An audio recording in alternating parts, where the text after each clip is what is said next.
कि किसी देश के प्रधानमंत्री के बारे में अमेरिका जैसे देश का राष्ट्रपति जो क्राइसिस के समय आपकी मदद करने के लिए तैयार है और किसी भी हद तक जाने को तैयार है, किसी भी हद तक गए ही नहीं, केवल सप्लाईज ही नहीं सुनिश्चित की, पाकिस्तान पर इतना दबाव डाला कि पाकिस्तान दूसरा फ्रंट न खोलने पाए,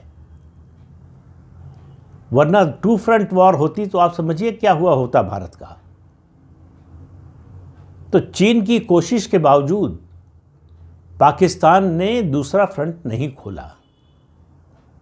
और ये भी बात समझिए कि उस समय चीन की जो स्थिति थी, उसकी एयरफोर्स की जो ताकत थी उसकी तुलना में भारतीय एयरफोर्स की ताकत बहुत ज़्यादा थी।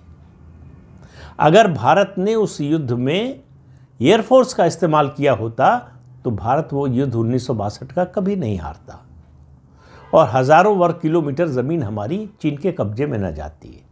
लेकिन जवाहरलाल नेहरू के डर के कारण, उनके मन में डर बैठा हुआ था कि अगर हमने चीन पर एयर स्ट्राइक की तो बदले में चीन दिल्ली पर एयर स्ट्राइक कर सकता है। तो उनको अपनी चिंता थी, अपने परिवार की चिंता थी, देश की चिंता नहीं थी।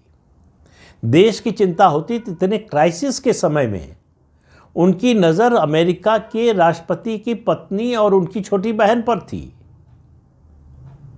और ये मैं नहीं कह रहा हूँ, ये बात खुद अमेरिका के राष्ट्रपति ने अपने राजदूत से, जो भारत में राजदूत थे, उनसे कही और ब्रूस रिडल की किताब में ये लिखा हुआ है।